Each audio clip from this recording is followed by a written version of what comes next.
LIC तुमच्यासाठी घेऊन आली आहे एक शानदार इन्व्हेस्टमेंट प्लॅन शॉर्ट टर्म, ज्याच्यामध्ये हप्ता फक्त 5 वर्ष भरायचा आहे आणि 10व्या वर्षीच पैसे मिळणार आहेत. होय, वर्षाला 1 लाख रुपये फक्त 5 वर्षे इन्व्हेस्ट करा आणि 10व्या वर्षी जवळपास 10 लाख रुपये टॅक्स फ्री मिळवा.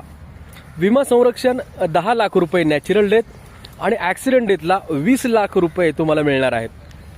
बँकेतले पैसे काढा आणि LICच्या प्रोटेक्शन प्लसमध्ये इन्व्हेस्ट करा, कारण याच्यामध्ये तुम्हाला मिळणार आहे मार्केटची ग्रोथ, 10 लाखाचा विमा, 1 लाख गुंतवले 10 लाख रुपयाची गॅरंटी तयार झाली, काही झालं आपल्याला, ॲक्सिडेंट डेथला 20 लाखाची गॅरंटी तयार झाली. तर उशीर करू नका, बाजारात इन्व्हेस्ट करा LICच्या प्रोटेक्शन प्लसच्या माध्यमातून. वर्षाला 1 लाख रुपये फक्त 5 वर्षे इन्व्हेस्ट करा आणि 10व्या वर्षी 10 लाखाच्या आसपास रक्कम तुम्हाला टॅक्स फ्री मिळू शकते LICच्या प्रोटेक्शन प्लसमधून.